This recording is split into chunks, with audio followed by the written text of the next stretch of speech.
Hello friends, welcome है आपका हमारे YouTube channel knowledge with Alok Singh Rajput में। अब नहीं आएगा अगला वेतन आयोग, यानी कि अभी आपको पता है कि 7वां वेतन आयोग इस टाइम पे रनिंग में है। तो अब जो है 8वां वेतन आयोग नहीं आएगा।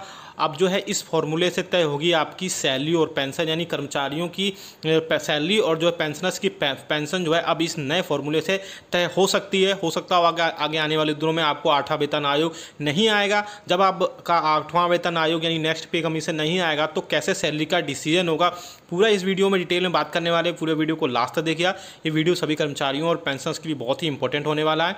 बने रहिए हमारे साथ इस वीडियो में लास्ट तक।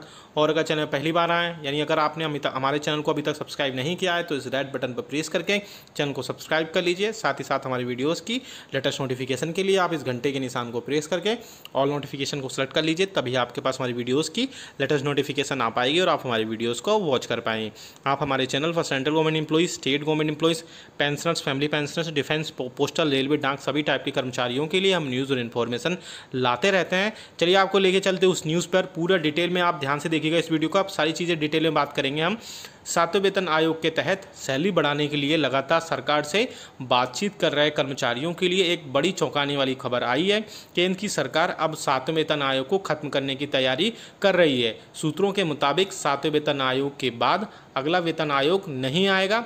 सरकार इस दिशा में काम कर रही है कि 68 लाख केंद्रीय कर्मचारी और 52 लाख पेंशन धारकों के लिए एक ऐसी व्यवस्था बनाई जाए जिसमें उनकी सैलरी को रिवाइज करने की ज़रूरत ना पड़े। इसके लिए सरकार ने 2 नए फॉर्मूले पर विचार कर रही है। अब क्या है वो 2 नए फॉर्मूले, वो आप देख लीजिए।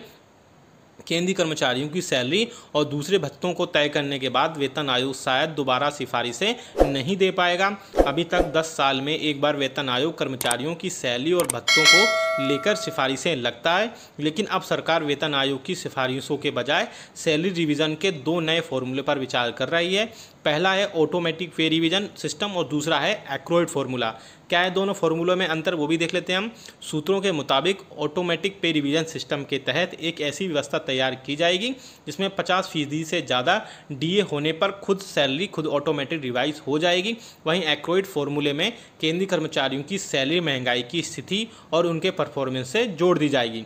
एक्रोइड formula nutrition, food and agriculture FAO के पहले डायरेक्टर और न्यूट्रिशनिस्ट वेडेल रुडेल एक्रोइड की सिफारिशों पर आधारित है। अब आगे आप देखिए इसमें किस आधार पर तय किया गया ये एक्रोइड फॉर्मूला।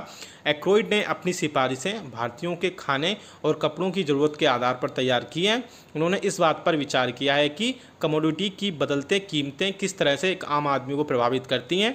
सरकार का मानना है कि वेलेस के यह फॉर्मूला पे स्केल को तय करने में भी बड़ी मदद करेगा। आगे आप देख सकते हैं इसमें क्या थी 7वें वेतन आयोग की सिफारिशें, वो भी देख लेते हैं।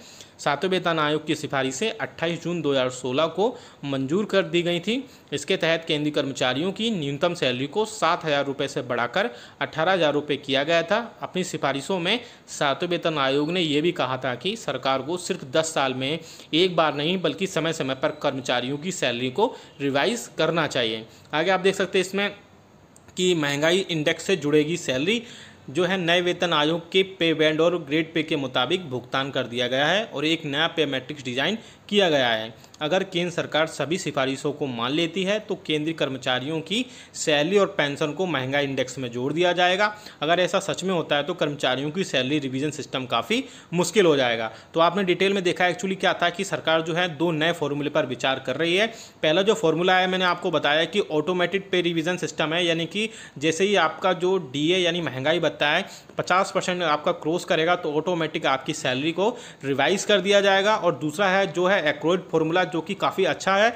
इसमें क्या होगा कि एक्रोइड फॉर्मूले में जो आपके कर्मचारियों की जो सैलरी यानी कर्मचारियों के जो एम्प्लॉइज़ होते हैं जितने भी, उनकी महंगाई की जो स्थिति है, यानी कि आपको पता है कि ऑल इंडिया कंज्यूमर जो प्राइस इंडेक्स का डेटा आता है उसके बेसिस पर ये आपका डीए होता है। तो उसके बाद में उनकी जो सैलरी का डेटा आएगा, जो सैलरी की महंगाई का डेटा होगा उसके हिसाब से और उनके परफॉर्मेंस जो होगी उनके उसके हिसाब से आपको जो है आपके एक्रोइड फॉर्मूले में आपकी सैलरी बढ़ाई जाएगी। और दूसरा ये होगा कि इसमें जो कीमतें आपकी बदलती रहती हैं उससे क्या होता है कि एक आम आदमी को बहुत ज़्यादा इफेक्ट करती हैं। तो उससे जो आपकी अगर सैलरी उससे ऐड होगी, यानी कि जो आपके खाने और कपड़े की कीमत के आधार पर है, तो उससे आपकी सैलरी जो है ज़्यादा बढ़ेगी, क्योंकि महंगाई जो है दिन पे दिन बढ़ती जा रही है। तो हमें कमेंट करके ज़रूर बताइएगा कि दोनों में से कौन सा फॉर्मूला आपका बहुत अच्छा है। और वीडियो अच्छा लाइक करिएगा, इसको शेयर जरूर सभी के साथ करिएगा। ऐसी न्यूज़ और